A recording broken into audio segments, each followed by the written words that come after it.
Esther Mercy గారు హైదరాబాద్ నుంచి వాక్యాన్ని మనకు అందిస్తారు.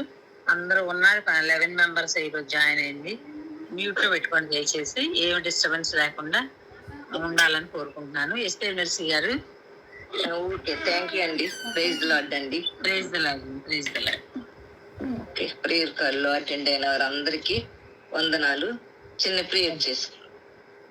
సకల ఆశీర్వాదములకు కారణభూతుడు దేవ, ఘనమైన శ్రేష్టమైన దివ్యమైన నామాన్ని బట్టి వందనాలు, స్తోత్రాలు తండ్రి. గతించిన రాత్రి సమయంలో మీ బలిష్టమైన రెక్కల చాటును భద్రపరిచి సూర్యోదయం లేపి నాయన మరి ప్రేయర్ కాల్లో మేము ఉదయ సమయాన్న నాయన ఏక మనసుతోటి ఏక హృదయంతో నీ సన్నిధానంలో ప్రార్థించుకోవడానికి, విన్నవించుకోవడానికి, వాక్యాన్ని హెచ్చరించుకోవడానికి ఇచ్చిన గొప్ప సమయాన్ని బట్టి వందనాలు, స్తుతులు, స్తోత్రాలు అర్పించుకుంటున్నాం తండ్రి. నాయన మరి ప్రేయర్ కాల్ ఏర్పాటు చేసిన ఎస్తేర్ని బట్టి వందనాలు, స్తోత్రాలు తండ్రి. నాయన మరి దేవా నాయన మరి నాకు ఇచ్చిన అవకాశాన్ని బట్టి వందనాలు. ఎన్నిక లేని దాన్ని తండ్రి ప్రభు అన్నట్టుకు యువకురాలను కాదు తండ్రి, గడ్డి పువ్వుతోటి సమానమైన దాన్ని నాయన నాకు ఇచ్చిన అవకాశాన్ని బట్టి నీకు వందనాలు, స్తుతులు, స్తోత్రాలు తండ్రి. ఇగో దేవా నా నోరు నిన్ను, నాలుగు నిన్ను, నా పిదాన్ని మీ ఆధీనంలో స్వాధీనంలో ఉంచుకోండి తండ్రి. మీ బోరుగా వాడుకోండి తండ్రి. మీ సిలువు చాటు నన్ను మరుగుపరచండి నాయన. వాక్యాన్ని ఉన్నది ఉన్నట్టుగా చెప్పడానికి నాయన సమయస్ఫూర్తిని, జ్ఞానాన్ని, వివేచనని నాకు అనుగ్రహించి అడుగుచున్నాను తండ్రి. ప్రేయర్ కాల్ అటెండ్ అయిన ప్రతి ఒక్క బిడ్డని మీ చేతులకు అప్పగించుకుంటూ దినదీవులతో దీవించమని మా ప్రభువైన యేసుక్రీస్తు ద్వారా వేడుకొంచున్నాం తండ్రి. ఆమేన్. మరి నాకు ఇచ్చిన అవకాశాన్ని బట్టి అందరికీ వందనాలండి. యెషయా 25వ అధ్యాయము 6 నుంచి 9 వచనాల వరకు ఇలాగ రాయబడింది. నేనే చదువుతానండి. ఈ పర్వతముల మీద సైన్యములకు అధిపతికి యెహోవా సమస్త జనముల నిమిత్తము క్రొవ్విన వాటితో విందు చేయును. మెడ్డి మీద ఉన్న ద్రాక్షారసముతో విందు చేయను. మూలుగు గల క్రొవ్విన వాటితో విందు చేయను. మెడ్డి మీది నిర్మలమైన ద్రాక్షారసంతో విందు చేయను. సమస్త జనముల ముఖములను కప్పుచున్న ముసుకును, సమస్త జనముల మీద పరచబడిన తెరను ఈ పర్వతం మీద ఆయన తీసివేయను. మరెన్నడూను ఉండకుండా మరణమును ఆయన మృంగివేయను. ప్రభువైన యెహోవా ప్రతివాని ముఖం మీద బాష్ప బిందువులను తుడిచివేయను. భూమి మీద నుండి తన జనుల నిందను తీసివేయను. ఈలాగున జరుగునని యెహోవా సెలవిచ్చి ఉన్నాడు. ఆ దినమున జనులు ఇలాగు అందరు, ఇదిగో మనల్ని రక్షించినని మనము కనిపెట్టుకుని ఉన్న మన దేవుడు, మనము కనిపెట్టుకుని నా యెహోవా ఈయనే. ఆయన రక్షణ బట్టి సంతోషించి ఉత్సాహింతము. యెషయా 25వ అధ్యాయం అండి, 6 నుంచి 9 వచనాల వరకు నేను చదివాను. మరి యెషయా గ్రంథంలో మరి మనకి ఇక్కడ ఏమైనా రాయబడిందంటే, ఈ యెషయా గ్రంథం కూడా ఒక సువార్తలతో పాటు 5వ సువార్తగా చెప్పబడుతుంది. కొత్త నిబంధనలో 4 సువార్తలు ఉన్నాయండి. అలాగే యెషయా గ్రంథం కూడా ఒక సువార్తగా చెప్పబడుతుంది. ఎందుకంటే మనము ఇంతకు ముందు ఒకసారి విన్నాం, రాజుగారి పెండ్లి విందు ఒకటి, విందు వస్త్రం గురించి మనం తెలుసుకున్నాం ఒకసారి. ఇక్కడ ధ్యానాంశం ఏంటంటే దేవుని విందుది. పెండ్లి విందు, పెండ్లి వస్త్రం గురించి తెలుసుకున్నాము. ఇది ఇక్కడ ధ్యానాంశం. యెషయా గ్రంథంలో ధ్యానాంశం ఏంటంటే దేవుని విందుకు ఆహ్వానం ఏంటంటే, మరి అంతేకాకుండా నిజమైన శిష్యత్వానికి ఆహ్వానం, విందు కొరకు దేవుడు పిలుస్తున్నాడండి. ఈ యెషయా గ్రంథంలోను ప్రకటన గ్రంథంలోను విందుకు ఆహ్వానాలు పిలుస్తున్నాడు దేవుడు. మరి లోకా సువార్తలు అయితే శిష్యత్వానికి ఆహ్వానం పిలుస్తున్నాడు. విందు అంటే మరి విందు ఎక్కడన్నా జరుగుతుందంటే సాధారణంగా మనకి మనసు ఎంతో సంతోషపరుస్తుంది. మనసు ఆనందంగా విందంటే వెళ్ళాలనిపిస్తుంది. మరి ఈ బైబిల్ గ్రంథంలో 35 సార్లు విందు అనే మాట ప్రస్తావించబడింది. మరి ఆది కాండంలో 6 చోట్ల విందులు ఏర్పాటు చేయబడ్డాయి. ఎస్తేరు గ్రంథంలో కూడా విందుల గురించి మాట్లాడుతుంది. మరి బైబిల్లో అనేక సందర్భాలను బట్టి ఈ విందులు ఏర్పాటు చేయబడ్డాయి అన్నమాట. వివిధ సందర్భాల్లో ఏర్పాటు చేస్తారు. అంటే సంతోషం జరిగినప్పుడు, లేకపోతే దుఃఖం కలిగినప్పుడు విందులు ఏర్పాటు చేస్తారు. మరి ఈ విందులు ఇట్లాగా ఏర్పాటు చేయడంలో వేరు వేరు విందులుగా ఉంటాయి. లోతు తన దగ్గరకు వచ్చిన దేవదూతలకి విందు ఏర్పాటు చేస్తాడు. మరి అలాగే అబ్రహాము తన కుమారుడు ఆయన ఇస్సాకుని పెరిగి పెద్దవాడైనప్పుడు కూడా తను విందు ఏర్పాటు చేస్తాడు. ఏసేపు అట్లాగే ఏసేపు తన అన్నదమ్ములు తన దగ్గరికి వచ్చినప్పుడు సంతోషంతో అన్నదమ్ములకి విందు ఏర్పాటు చేస్తాడు. ఇలాగ బైబిల్లో చాలా విందులు ఉన్నాయి ఏర్పాటు చేయబడినవి. కానీ ఆ విందులో అందరూ ఒకే రకమైన మనసుతో ఉండరు, ఒకే రకమైన విందులు ఉండవు. మరి యాకోబు లాభంతో విందుగా నిబంధన చేసుకుంటాడు. యాకోబు లాభంతో నిబంధన చేసుకుంటాడు. మరి లాభాని యొక్క చిన్న కుమార్తెనిచ్చి వివాహం చేయమంటే లాభాను ఏం చేస్తాడండి, కుట్ర చేసి పెద్ద కుమార్తె అయిన లేయానిచ్చి వివాహం చేస్తాడు. అలాగన విందులు అనేవి అనేక రకాలుగా ఉంటాయి. మరి ఫరో తన పుట్టినరోజున విందు చేస్తాడు. అలాగే హేరోదు కూడా తన పుట్టినరోజున ఈ విందు చేయటం వల్ల ఏం చేశాడండి, బాప్తీసం ఇచ్చి యోహాను తల నరికి వేయిస్తాడు. అలాగే ఎస్తేరు గ్రంథంలో 6 విందులు ఉంటాయి. 6 విందులు ఏర్పాటు చేయబడ్డాయి. అలాగే యోగు కుమారుల కొరకు విందు చేస్తాడు. అలాగే లోకా సువార్తలు కూడా విందు ఏర్పాటు జరిగింది. ఏంటది విందు జరిగింది. అలాగే ప్రకటన గ్రంథంలో గొర్రె పిల్ల రక్తం కొరకు విందు జరుగుతుంది. లోకా సువార్తలో విందు ఉంది. అలాగే ప్రకటన గ్రంథంలో ఏం విందండి, ఇది గొర్రె పిల్ల రక్తం కొరకు విందు జరుగుతుంది. అలాగే వీటిలో ఉన్న విందులను బట్టి ఈ యెషయా గ్రంథంలో కూడా విందు కనబడుతుంది మనకి. ఇక్కడ ఈ విందు అంటే ఏంటంటే శ్రేష్టకరమైన రుచికరమైన ఆహార పదార్థాలకు మనకు గుర్తుకొస్తాయి. రకరకాల వంటలు చేసి భోజనాలు పెడతారు. మరి విందు అంటే ఏంటంటే ఆహార పదార్థాలని భుజించడం. మరియు ఇంకేమిటంటే ఆత్మీయ సమ్మేళనంగా కనబడబడుతుందంట. ఆత్మీయమైన సమ్మేళనం. ఎందుకంటే బంధువులు కుటుంబీకులు కలుస్తారు, ఒకరినొకరు కలుసుకొని సహవాసంతో సంతోషానికి ఈ ప్రాధాన్యత ఇచ్చే స్థలం అన్నట్టు ఈ విందు. అందరూ కలుసుకొని ప్రాధాన్యత కలిగిన స్థలము. విందులో ప్రత్యేకమైన వ్యత్యాసం ఉంది. ఇక్కడ యెషయా గ్రంథంలో ప్రత్యేకమైన వ్యత్యాసం ఉంది. ఏంటది చూడండి. ఇక్కడ 25వ అధ్యాయం 6వ వచనంలో ఏమని వ్రాయబడిందంటే, ఈ పర్వతం మ్యూట్లోకి వెళ్ళిందా ఆంటీ, బుజ్జాంటీ? హలో హలో, మ్యూట్లోకి వెళ్ళిపోయింది ఆంటీ. Okay sorry. ఎంతసేపు అయింది? ఇప్పుడేనా? ఇప్పుడే ఆంటీ. ఓకే. మరి ఈ విందుల్లో చాలా వ్యత్యాసాలు ఉన్నాయి. వ్యత్యాసాలు అంటే ఏంటంటే 25వ అధ్యాయము 6వ వచనం చూడండి. యెషయా 25వ అధ్యాయము 6వ వచనములో మనకి ఇక్కడ ఏ విందు వ్రాయబడిందో చూద్దాం. ఈ పర్వతం మీద సైన్యములకు అధిపతి యెహోవా సమస్త జనముల నిమిత్తము క్రొవ్విని వాటితో విందు చేయును. మడ్డి మీదనున్న ద్రాక్షారసముతో విందు చేయును. మూలుగు గల క్రొవ్విని వాటితో విందు చేయును. మడ్డి మీద నిర్మలమైన ద్రాక్షారసంతో విందు చేయను. ఇక్కడ ఏం విందులు చేస్తున్నానని చెప్తున్నాడండి. క్రొవ్విన వాటితో విందు చేస్తాడంట. ద్రాక్షారసంతో విందు చేస్తాడంట. అది ఎలాంటి ద్రాక్షారసము? నిర్మలమైన ద్రాక్షారసంతో విందు చేస్తాడంట. అంతేకాకుండా మూలుగులు గల క్రొవ్విన వాటితో విందు చేస్తాడంట. ఈ పళ్ళల్లో రకరకాలైన ఆహార పదార్థాలు వడ్డిస్తారు. శ్రేష్టమైన ద్రాక్షారసాన్ని అలాగే మూలుగులు గల క్రొవ్విన మాంసంతో మరి విందు జరుగుతుంది. ఈ విందుకి ఎవరు పిలుస్తారంటే ఇష్టమైన ప్రజల్ని పిలుస్తారు. విందుకి ఎవరిని పిలుస్తారంటే వాళ్ళకి ఎవరికైతే ఇష్టమో వాళ్ళకి ఇష్టమైన ప్రజల్ని పిలుస్తారు. అందరితో కలిసి ఇక్కడ ఈ దేవుడు ఈ విందుకి అందరిని ఇష్టమైన ప్రజల్ని పిలుస్తాడు. పిలిచినప్పుడు ఆ విందులో కూడా దేవుడు భోజనం చేస్తారు. యెహోవా దేవుడు భోజనం చేస్తారు. దేవుని యొక్క పల్లెంలో ఎటువంటి ఆహారం ఉంటుంది? మరి ఆయన కూడా భోజనం చేసేటప్పుడు ఆయన భోజనం వేరు, మన భోజనం వేరు.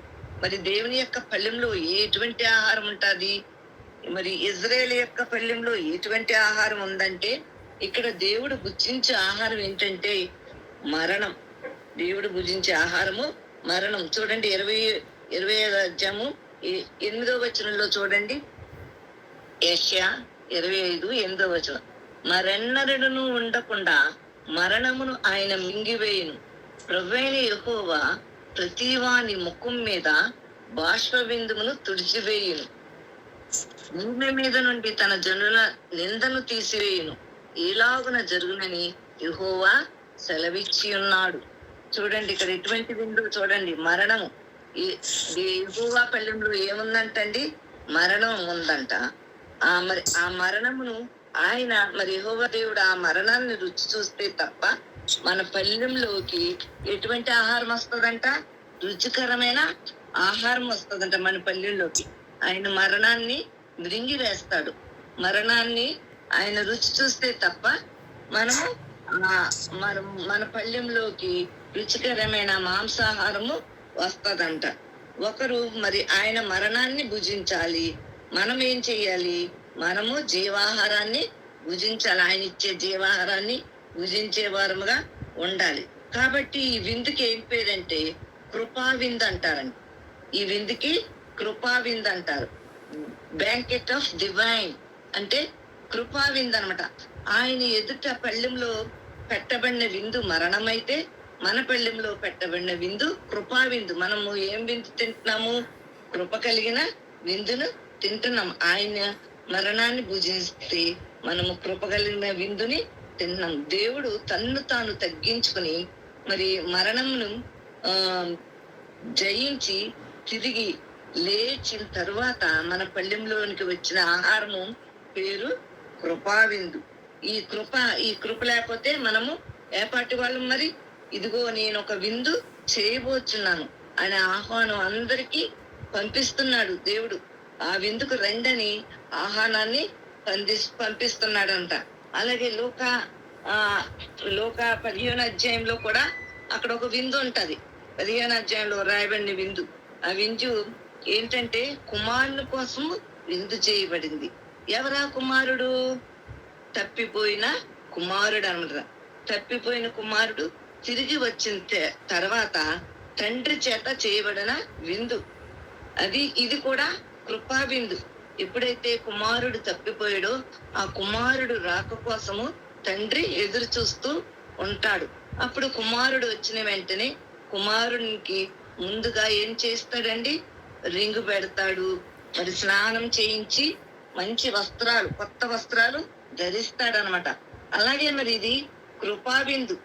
ఇది ఎవరైతే పాపులు రక్షింపబడతారో తప్పిపోయిన వారి కోసము ఏర్పాటు చేసిన ఇది కృపా విందు. ఆయనను ఎప్పుడైతే మనము ఆయనను మన సొంత రక్షకునిగా మనం అంగీకరించి ఆయన వైపే తిరిగి తప్పిపోయిన వారంగా కాకుండా ఆయన కోసం ఎదురు చూసే వారంగా అంగీకరించిన ఎడల మనం కూడా ఆ కృపా విందులో పాల్గొంటాము. నిజంగా అటువంటి కృప మనకి ఇచ్చాడు దేవుడు. దేవుడు ఏర్పాటు చేసిన విందులో చూడండి 25వ అధ్యాయము 6వ వచనంలో ఏమంటుందంటే, ఈ పర్వతముల మీద సైన్యములకు అధిపతి యెహోవా సమస్త జనముల నిమిత్తము, ఒక్కళ్ళనే కాదంటండి, సమస్త జనాలు, ఆళ్ళు ఏళ్ళు అని కాదు, ఎవరిని వాళ్ళు ఈ గ్రీసు దేశస్తులు కాదు, యూదులు కాదు, అన్యజనులు కాదు, అందరూ గ్రీసు దేశస్తులేమి, యూదులేమి, అన్యజనులేమి అందరికీ విందును పిలుస్తున్నాడు. ఎటువంటి వాటితో ఆయన విందులు తయారు చేశాడు? క్రొవ్విన వాటితోటి విందును ఏర్పాటు చేశాడు అన్నమాట. ఈ విందు సువార్త విందు అంటారు. ఇది ఎటువంటి విందండి? మొదటిది కృపా విందు, రెండోది సువార్త విందు, బ్యాంకెట్ ఆఫ్ గాస్పుల్ అన్నమాట. ఈ సువార్త విందు ఏర్పాటు చేయబడింది. ఇది అందరికీ ఆహ్వానం వెళ్ళింది. ఈ విందుకు అందరూ రండి అని ఆహ్వానించబడింది. ఆళ్ళు ఏళ్ళని లేదు, అందరికీ ఆహ్వానించబడింది. ఈ విందులో ఏం జరిగిందంటే, ఈ విందు యొక్క పర్పస్ ఏమిటంటే, ఈ విందు దేవుడు ఎందుకు ఏర్పాటు చేశాడంటే 7వ వచనంలో ఉంది చూడండి. 25వ అధ్యాయము 7వ వచనంలో, సమస్త జనముల ముఖమునకు కప్పుచున్న ముసుగును, సమస్త జనముల మీద పరచబడిన తెరను ఈ పర్వతం మీద ఆయన తీసివేయును. చూడండి, మరి ఇక్కడ మరి తన ప్రజల మధ్యన ఉన్న అజ్ఞానాన్ని తీసివేసే దేవుడు అంట. మనకి ఎందుకు పిలుస్తున్నాడు? మనలో ఉన్న అజ్ఞానాన్ని తీసివేస్తానని అందరినీ, సమస్త జనుల్ని పిలుస్తున్నాడు, ప్రకటిస్తున్నాడు. మరి మరి ఆ అజ్ఞానాన్ని తీసివేయడం కాకుండా ఈ పర్వతం మీద తెరను, మన మీద ఉన్న అజ్ఞానం అనే తెరను కూడా తీసివేస్తున్నాడు. మనం సమస్త జనముల మీద పరచబడిన తెరను ఈ పర్వతం మీద ఆయన తీసివేయను. చూడండి, మనకు అజ్ఞానం కలిగి ఉన్నాం. ఆ జ్ఞానోదయం కలగడానికి మనకి మరి ఈ యొక్క పర్వతం మీద ఈ జ్ఞానోదయం కలగడానికి ఈ ముసుగును, ఆ అజ్ఞానం అనే ముసుగుని తీసివేస్తున్నాడు. కాబట్టి ఇది జ్ఞానోదయం అన్నట్టు ఉందన్నమాట. Banquet of wisdom. ఈ విజ్డమ్ మనకి జ్ఞానాన్ని ఇచ్చేటువంటి విందనమాట. అజ్ఞానం అనే పరాన్ని తీసివేసి అది తొలగింపబడతదంట.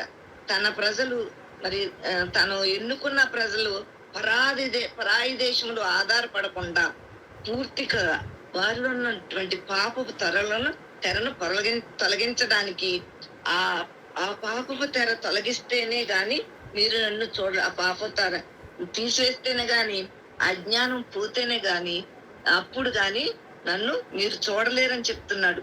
అలాగే ప్రకటన గ్రంథంలో 3వ అధ్యాయం 18వ వచనం ఒకసారి చూడండి. 3వ అధ్యాయము 18వ వచనం చూడండి. నీవు ధనవృద్ధి చేసుకున్నట్లు అగ్నిలో పుట్టబోయబడిన బంగారమును నీ దిశమల సిగ్గు కనబడనట్లు ధరించుకొట్టుకు తెల్లని వస్త్రములను, నీకు దృష్టి కలుగునట్లు నీ కన్నులకు కాటుకను నా యొద్ద కొనిమని నీకు బుద్ధి చెప్పుచున్నాను. చూడండి, మన కన్నులకి మనకి తెల్లని వస్త్రాలు ధరింపజేస్తాడంట. నీకు దృష్టి కలుగునట్లు, చూడండి, మన కన్నులకి దృష్టి కలుగునట్లు కాటుకను నా యొద్ద కొనిమని నీకు బుద్ధి చెప్తున్నాను. చూడండి, మనలో ఉన్నట్టు ఈ కన్నులకు ఉన్నట్టు పొరలు తీసేస్తాడు. కాటుకును ఆయన దగ్గర తీసుకోమన్నాడు. ఆయన మనకి బుద్ధి చెప్తున్నాడు అనమాట. మరి మనము కూడా మరి ఈ జ్ఞానోదయమైన విందు మనం అజ్ఞానం అనే విందును తొలగించుకుంటే మనము జ్ఞానం కలిగిన వాడమై ఉంటాం. ఇక్కడ లవోదికీయ సంఘానికి చెప్తున్నాడు. లవోదికీయ సంఘానికి చెప్తూ ఈ దృష్టి కలుగునట్లు నీ కన్నులకు కాటుకును నా యొద్ద కొనమని బుద్ధి చెప్తున్నాడు. మరి అలాగే మనకున్నటువంటి అడ్డంకులు, ఆటంకాలన్నీ తీసివేయబడతాయి ఎప్పుడైతే మనము ఈ కాటుకును మన యొద్ద నుంచి ఆయన దగ్గర మనం కొనుక్కుంటే. మరి ఆ కాటుకును నా యొద్ద కొనమని బుద్ధి మన దృష్టి, నీకు దృష్టి కలిగినట్లు నీ కన్నులకు కాటుకును నా యొద్ద కొనమని ఎప్పుడైతే మనం అది కొనుక్కుంటామో మనకున్నటువంటి అడ్డంకాలు తీసివేయబడతాయి. మనలో ఉన్న అజ్ఞానమును, పాపం ముసుగును తీసివేయబడుతుంది. మరణం మీద ఎప్పుడైతే మనం అన్ని తీసిపెడతామో మరి దేవుడు మరణం మీద విజయమును ప్రకటించిన విందు జరుగుతుంది. ఓ మరణమా, నీ విజయం ఎక్కడ? అక్కడ ఎప్పుడైతే యేసు ప్రభు మరణాన్ని జయించాడో అప్పుడు మరణం ఓడిపోయింది. దాన్ని జయించడం ద్వారా మరణమును దేవుడు ఓడించాడు అనమాట. మరి మరణాన్ని ఆయన మృంగివేశాడు. మరణాన్ని ఓడించడం ద్వారా కల్వరిలో విజయం ప్రకటించబడింది. అలాగే 25వ అధ్యాయం, యెషయా 25వ అధ్యాయము 8వ వచనాన్ని బట్టి చూస్తే, మరెన్నడూ ఉండకుండా మరణమును ఆయన మృంగివేయును. ప్రభు అయిన యెహోవా ప్రతివాని ముఖం మీద బాష్ప బిందువును తుడిచివేయును. భూమి మీద నుండి తన జనుల నిందను తీసివేయును. ఇలాగున జరుగునని యెహోవా సెలవిచ్చి ఉన్నాడు.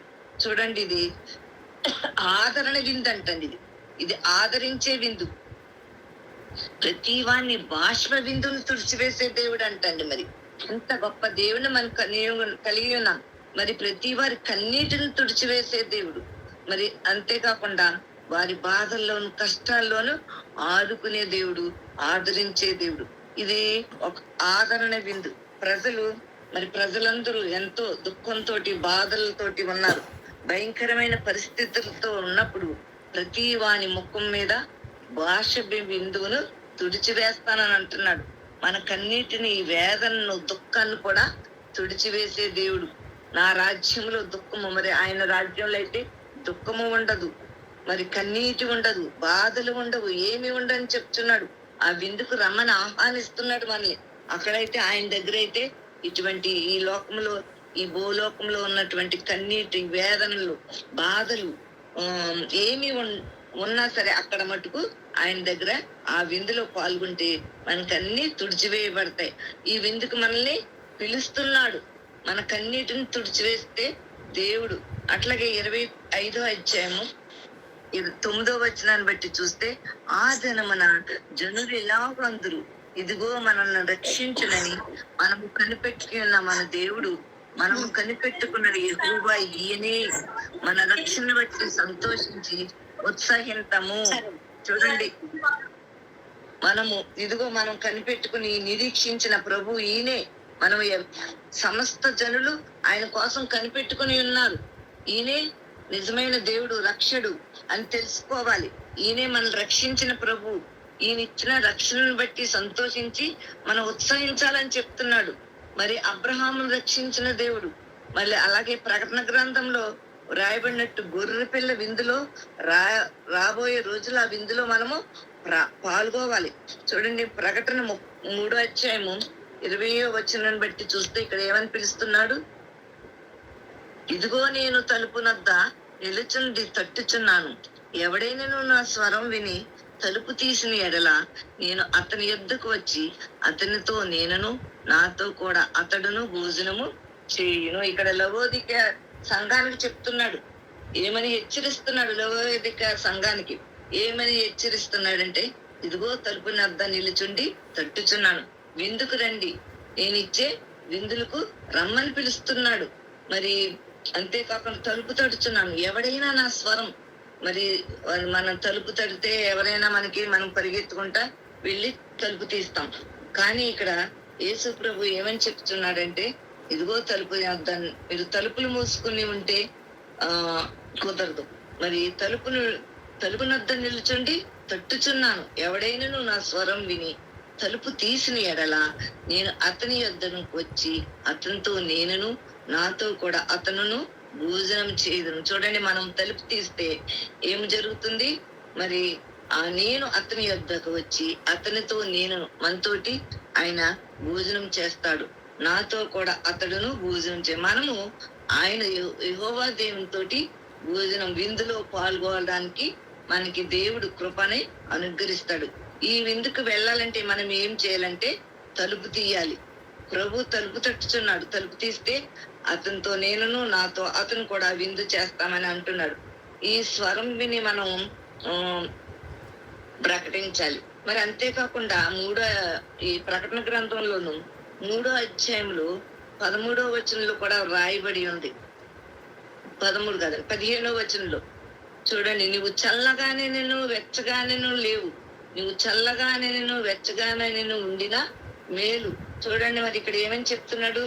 నువ్వు చల్లగానైనను లేవు, వెచ్చగానైనను, నువ్వు చల్లగానైనను వెచ్చగానైనను ఉండినా మేలు. చూడండి, మనము చల్లగానే ఉండాలి, వెచ్చగానే ఉండాలి. నువ్వు వెచ్చగానైనను చల్లగానైనను ఉండక నులువెచ్చగా ఉన్నావు గనుక నేను నిన్ను నా నోట నుండి ఉమ్మి వేయ ఉద్దేశించుతున్నాను. చూడండి, ఎంత మనకి హెచ్చరిస్తున్నాడు. కాబట్టి మనము చల్లగానైనా ఉండాలి, వెచ్చగానైనా ఉండాలి. కాబట్టి మన దగ్గరికి వచ్చినప్పుడు, ఆయన పిలుస్తున్నప్పుడు మనము ఆయన మరి చల్లగానైనా వెచ్చగానైనా ఉండి, మరి ఆయన ప్రభు తలుపు తట్టుచున్నప్పుడు మనము తలుపు తీసేవారముగా ఉండాలి. ఈ లవోదిక సంఘానికి వచ్చిన సమస్య ఏంటంటే 17, 18, 19 వచనాలను బట్టి చూస్తే, నీవు దౌర్భాగ్యుడవు, దిక్కుమాలిన వాడవు, దరిద్రుడవు, వృద్ధివాడవు, దిగంబరుడవై ఉన్నావని ఎరుగుక నేను ధనవంతుడను, ధనవృద్ధి చేసి ఉన్నాను, నాకేమీ కొదువు లేదని చెప్పు. చూడండి, మనమే పొగుడుకొంచున్నాం. ఏమని పొగుడుకొంచున్నాము? మరి మనం ఇలాంటి దిక్కుమాలి వాడుగాను, దరిద్రులుగాను, గుడ్డివాడుగాను ఉన్నా సరే మనం ఏమనుకుంటున్నామంట? నేనేం పర్లేదు, నేను ధనవంతుడును, నేను ధనం వృద్ధి చేసుకున్నాను, నాకేమి కొదువు లేదని మనకు మనము పొగుడుకొంచున్నాం. మరి ఈ పొగడ్తలు అవసరమా? నీకు నువ్వే పొడుకుంటే ఏమి లాభం? మన గురించి బయట వాళ్ళు చెప్పాలి, అంతేగాని ఎవరు పొగడడం లేదని లవోదిక సంఘానికి తనకు తానే పొగుడుకుంటుంది. ఇది లవోదిక సంఘానికి వచ్చిన సమస్య. ఇది వాళ్ళు ఉన్నటువంటి ఆత్మీయ నిర్లక్ష్యం. కాబట్టి ఈ లవోదిక సంఘము వెచ్చగా లేదు, చల్లగానూ లేదు. కానీ లవోదిక సంఘానికి చాలా పొగుడుకుంటుంది. మరి తలుపు దగ్గరకు వచ్చి తలుపు తీయమని చెప్తున్నాడు. మరి యెషయా గ్రంథంలో మరి ఎందుకు తలుపు తీయాలి? మరి ఇక్కడ యెషయా గ్రంథంలో విశేషమైన ప్రశస్తమైన విందుకు రమ్మని పిలుస్తున్నాడు. ఆ విందులోకి మనము పాల్గొవాలి. మరి ఆయన అంతేకాకుండా మనకు బుద్ధి చెప్తున్నాడు. ఏమని బుద్ధి చెప్తున్నాడు అంటే, మరి ఈ యొక్క మనము గొప్ప వాళ్ళమని, మనకు మనము ధనవంతులు అని మనము పొగుడుకోవడం కాదు. అది కాదు ముఖ్యం. మన దేవుడు ప్రేమ కలిగిన దేవుడు. మరి ఆయన విందులో పాల్గొనాలంటే మనం ముందుగా ఏం చేయాలండి? ద్వారం తెరవాలి.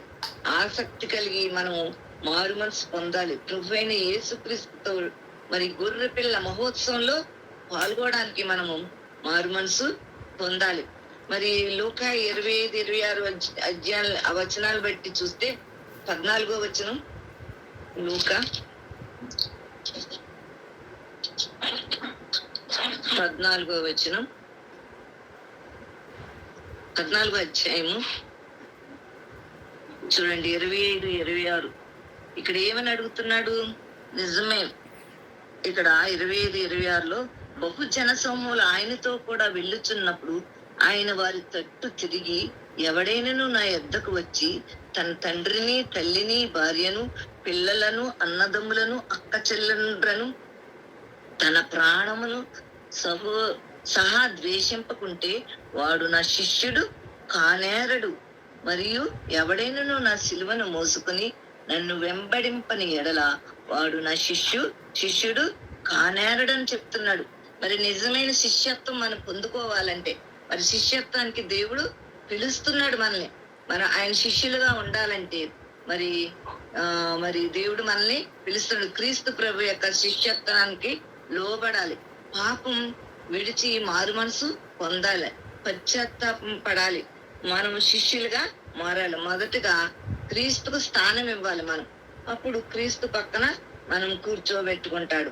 మరి ఆయన శిష్యులుగా మారాలి. ఆయనను సిలువను మోయాలి. ఆయన యొక్క సిలువని మనం మోయాలి. మరి ఆ సిలువకి మనం ప్రాధాన్యత ఇచ్చే వరముగా ఉండాలి. మరి అంతేకాకుండా ఆయన రాజ్యానికి వారసులంగా అవుతాం. అప్పుడు మనం కృపా విందుకి పిలువబడతాం. సమస్త జనులకు ఏర్పాటు చేయబడి ఈ కృపా విందులో పాల్గొంటాం. అప్పుడు మన కన్నీటిని తీసివేయబడుతుంది. ఈ యొక్క గొర్రె పిల్ల వివాహ విందులోకి వెళ్తాం. ఎప్పుడైతే మనం ఆయన సొంత రక్షకుడిగా స్వీకరించబడతామో, మనం ఆయన స్వరం వినేవారముగా, క్రైస్తవ విశ్వాసం కలిగి ఉండేవారముగా ఉందాం. మరి మనము ఈ యొక్క విందుల్లో మొదటిది ఏమి విందండి? కృపా విందు. రెండోది సువార్త విందు. మూడోది జ్ఞానోదయం విందు. నాలుగోది ఆదరణ కలిగిన విందు. మనమందరము ఈ విందుల్లో పాల్గొని మరి అప్పుడు జనులు ఏమని చూస్తున్నారండి? ఇదిగో ఈయనే మనల్ని రక్షించేదేవుడు. 25వ అధ్యాయము యెషయా 25వ అధ్యాయం 9వ వచనాన్ని బట్టి చూస్తే, ఈయనే మన రక్షించే దేవుడు, మనల్ని కనిపెట్టుకుని ఉన్న దేవుడు అని సమస్త జనులు అంటారంటండి. ఎప్పుడైతే ఆ విందుల్లో పాల్గొన్నప్పుడు ఈయనే యెహోవాయే అని మనల్ని కనిపెట్టుకుని ఉండాలి. అప్పుడు ఆయన ఇచ్చే రక్షణను బట్టి మనం సంతోషించి ఉత్సాహం కలిగి ఉంటామండి. ఈ విందుల్లో పాల్గొనడానికి మనమందరము సిద్ధపడదాం. ఇదే రక్షణ దినము, ఇదే అనుకూల సమయము. ఆమె